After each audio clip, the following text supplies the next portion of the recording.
that we've infused the illusion of gravity into our bouncing ball animation, it's time to start making our animation feel as though it's being influenced by its surroundings.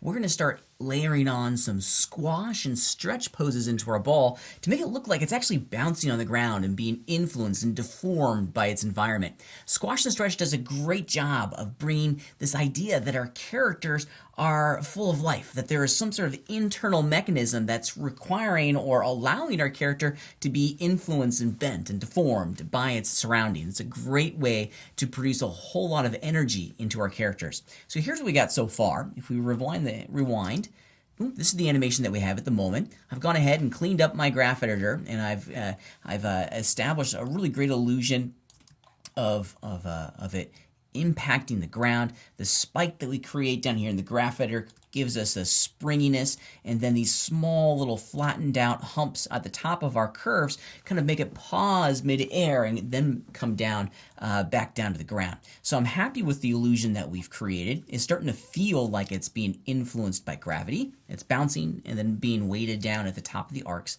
But let's start layering in all of our squash and stretch frames. Now we have a couple choices that we need to make. Creatively, we got to figure out how we want to squash and stretch our character. Of course, we could go in on the assistant itself. I'm going to hit spacebar and then the T key to bring up my transform tool. And of course, we could just squash and stretch our character like this. That's totally fine. This little pancake idea. This is a great way of working. Okay, this is the illusion that we get. I've zipped over to the front view of my scene, and this is what just the object transform tools are going to give us, that idea in there, which is just fine. I think I'm going to use those extra rig components to give me some really fine detailed shapes for my squash and stretch poses.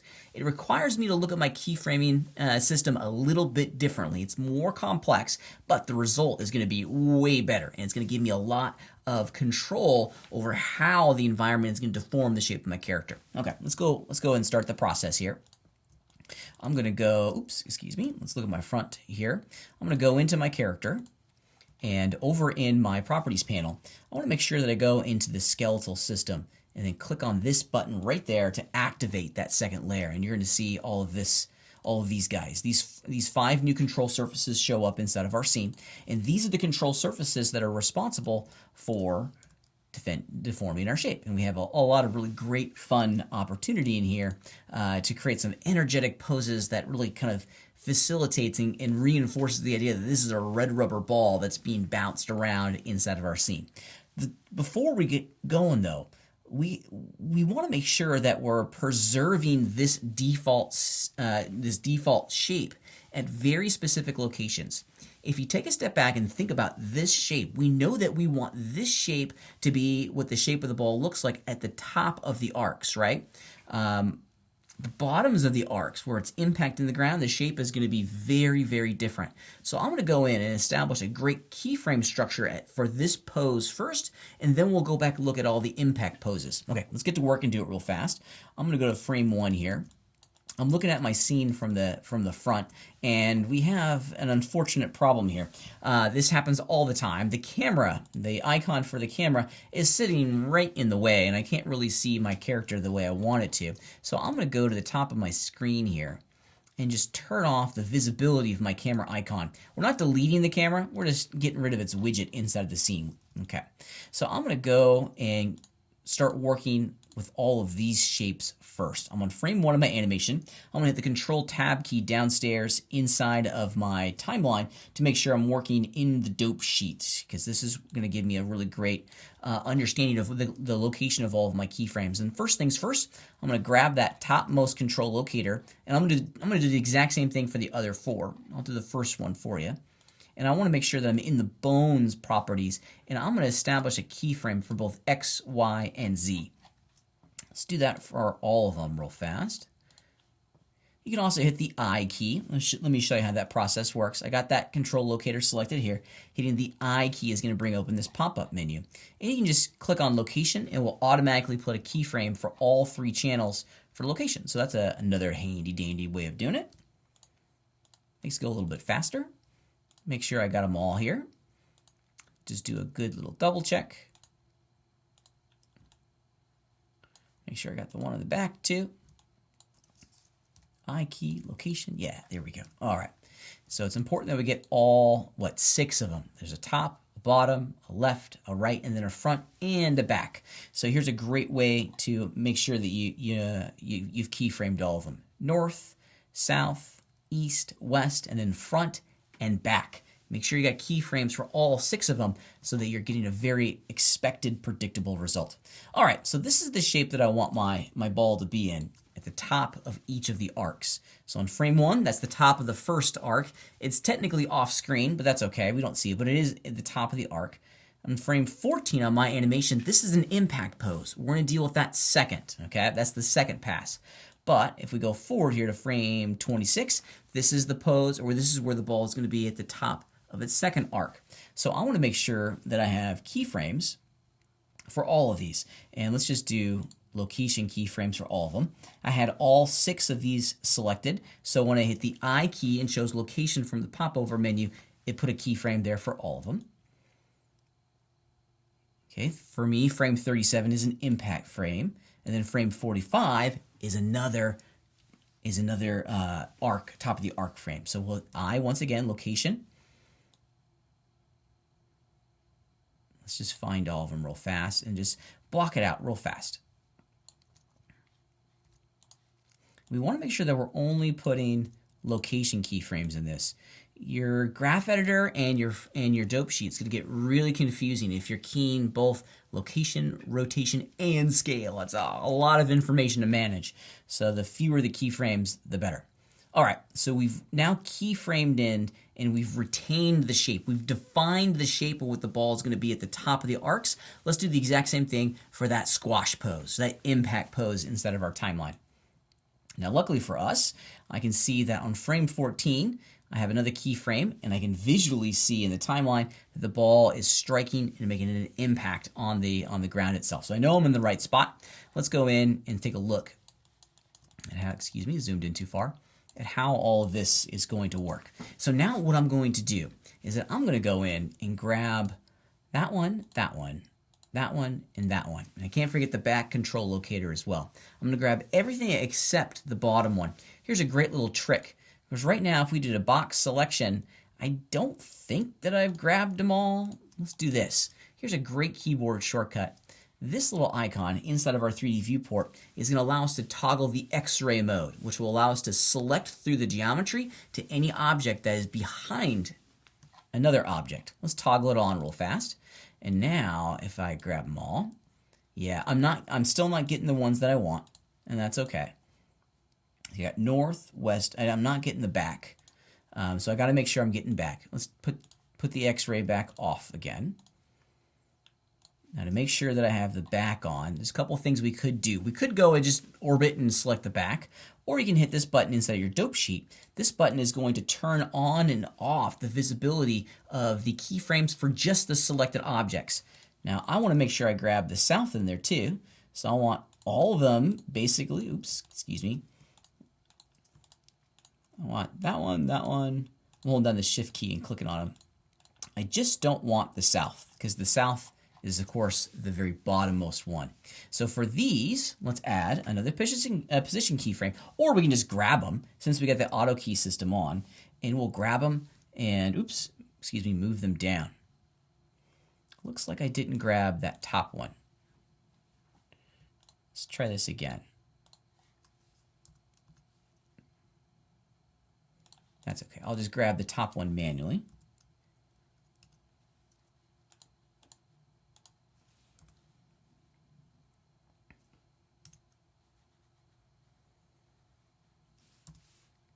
Here we go. Something like that. I hit the wrong button on my keyboard. I apologize. Grab it on the Y. Yeah. How do I want that pose to look? Let's try it again. I'm going to grab it.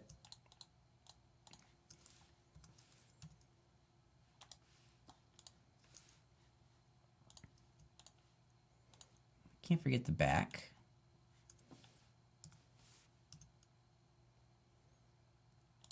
Yeah, I like that. That's a good squash pose. Maybe something like that. I'm digging it. That's a good look. That's a good look, because now it looks like it's being deformed by the ground, but it's not pancaking. It's not turning into this really weird ellipse, which is kind of odd. Let's go back to the beginning of the animation here and see how that looks inside of the context of what I've keyframed. And I can already see that I got a little bit of a problem here. Yeah, I got a little bit of a problem. I want to make sure that on this impact pose that I have a keyframe for the good old south indicator as well. I forgot to keyframe that out. So I got keyframes on northwest, front, east, south, and back on frame 14 here. But if I go to frame 1, check this out. We actually can see a little bit of a problem. The computer's doing exactly what it's supposed to be doing. On frame 1, we've keyed in the non-deformed shape of the ball, if you will. And then as it transitions and travels to frame 14, it's squishing it between 1 and 14. That's not what I want. If you look right here, look, it's squished there. Anyway, I don't want it to do that. I want it to be non-squished, if you will, until maybe right around frame 12-ish or so. Now, we don't need to add a new keyframe, although we certainly could grab all of these, duplicate them, and drag them over to here to frame 12. That works too. That's a good solution. Or the other idea would be to select all of the keyframes on frame 1 for northwest, front, east, south, and back, and just grab them and move them to where we want them to be on frame 12. That way, it doesn't start its animation until it hits that first keyframe. See how it's not changing its shape in here, and then once it hits frame 12, that's the start of the transition to the bounce right there. So we got a couple frames in here that we need to establish. Yeah. I like that. Boom. And then it's doing the exact same thing on its way up to frame 26. So the first thing that we need to do after we establish that deformed pose is that we need to get the rest of the bounce kind of dialed in. It's a good little impact pose, but then maybe 2 frames after on frame 16, it needs to have returned to its original shape again. Let's grab the keyframes for northwest, front, east, south, and back. And I want to work with these particular. I want all of these guys, okay? And I am going to duplicate them. Let's grab them real fast. Shift D to duplicate. Let's bring them over here to frame 16. Because now, check it out. It's going to squish down. And then go up real fast to its undeformed shape. Boom. All right, let's do it one more time. One more time. Its original shape, and then here's a impact pose. So let's go ahead and start creating some keyframes. Now, one of the things that we could do, and this is kind of an interesting experiment. Let's go see if it works. I'm going to grab all of the keyframes that I created on frame 14, the location of all of these guys, and I'm going to duplicate them, Shift D, and then drag the duplicates over here to frame this one. Yeah, I think that's going to work. I think that's going to work. It's a nice little keyframe kind of efficiency, if you will. We may want to massage it a little bit. It's losing energy as it bounces, so maybe the deformation is not as big. But we certainly could edit that. Let's do that real fast. Let's grab all of these characters.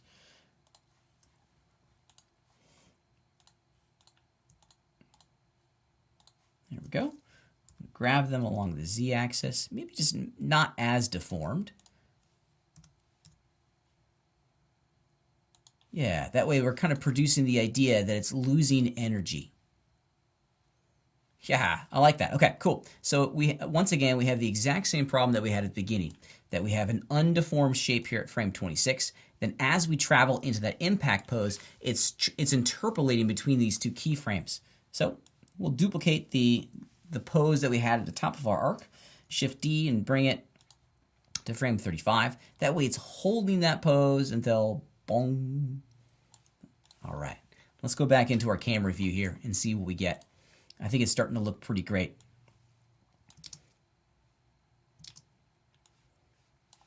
Let's go back to the very beginning of my animation, and let's see what we have. We've only done the first couple bounces, so it's not going to be perfect. Yeah, I'm liking that. I'm liking that. Let's turn off the visibility of our little orange spheres.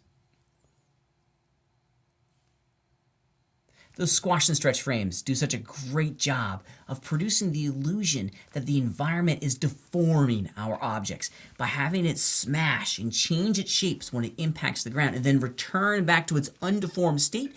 We are suggesting and telling our audience that this is an elastic, organic creature. Squash and stretch does such a great job of creating life and energy in those subtle little movements that produces that grand illusion of life.